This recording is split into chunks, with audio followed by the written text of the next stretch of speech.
किनारे मुर्दा दहल जाए।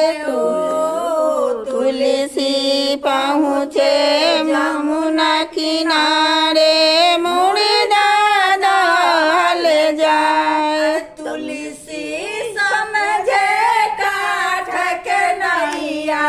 तुलसी समझे काठ के नैया।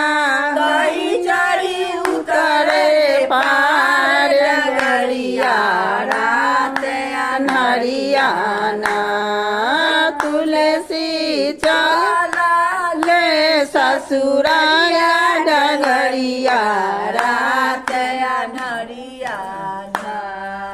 तुलसी पहुँचे ससुर नगरिया खोजे ससुर दुआर।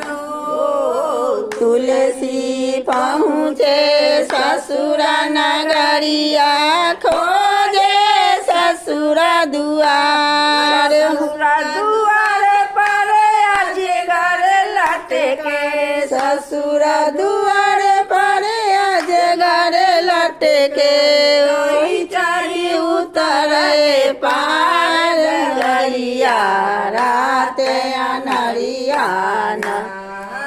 कोई चढ़ी उतरले पार डगरिया रात अनहरियाना। तुलसी के पत्नी तुलसी से कहे। तुलसी के पत्नी तुलसी से कहे सुना प्रभु वचन जन हमार। अरे इतना प्रेम हमसे लगावला। इतना प्रेम हमसे लगावला। अपना प्रेम से लगावा डगरिया रात अनहरियाना। उतना प्रेम से लगावा डगरिया रात अनहरियाना। प्रेम के पर्दा हटल तुलसी प्रेम के पर्दा हट गेल। तुलसी के चले यमुना किनार।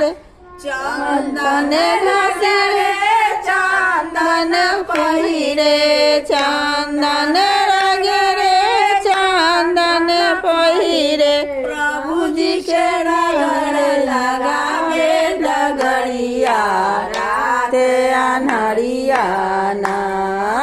प्रभु जी के रगड़ लगावे डगरिया रात अनहरियाना।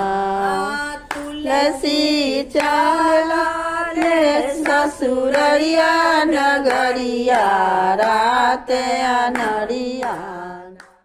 चित्रकूट के घाट पर भय संतन के भीड़। तुलसीदास चंदन रगड़े तिलक करे राम रघुवीर।